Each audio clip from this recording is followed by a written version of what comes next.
নমস্কার, Assam prime network থেকে আমি ইন্দ্রাণী আপনাদের স্বাগত জানাচ্ছি। দীর্ঘ প্রতীক্ষার অবসান হয়ে শিলচর রামকৃষ্ণ মিশনের উদ্যোক্তাদের নবমন্দির নির্মাণের স্বপ্ন বাস্তবায়িত হলো মঙ্গলবার। শিলচর রামকৃষ্ণ মিশনে যাত্রাপথে আর একটি নবদিগন্তের সূচনা হলো।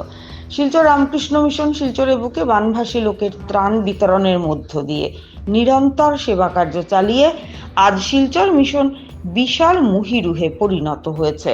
তাই আজকের এই দিনটিকে স্মরণীয় করে তুলতে প্রস্তুতির খামতি ছিল না।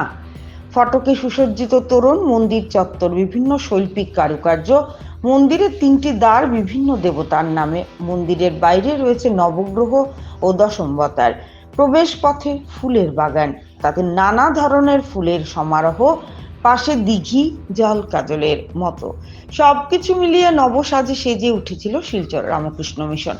মঙ্গলবার সকালে আকাশে ছিল মেঘের আনাগোনা, মাঝে মাঝে আকাশে শোনা যাচ্ছিল দানবরূপী মেঘের গর্জন, কিন্তু ঠাকুরের পুজো শুরু হবার সঙ্গে সঙ্গেই মেঘ সরে এক রৌদ্র করজ্জ্বল আকাশ ভাস্বর হয়ে ওঠে।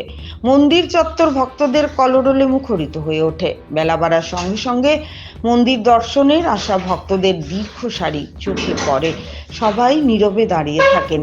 প্রসাদ গ্রহণেও অনুরূপ সারি দেখা যায়। সবার মধ্যে আধ্যাত্মিক চেতনার জাগরণে নির্ণায়ক ভূমিকা পালন করবে শ্রী রামকৃষ্ণ মিশন, সেটা বলা বাহুল্য।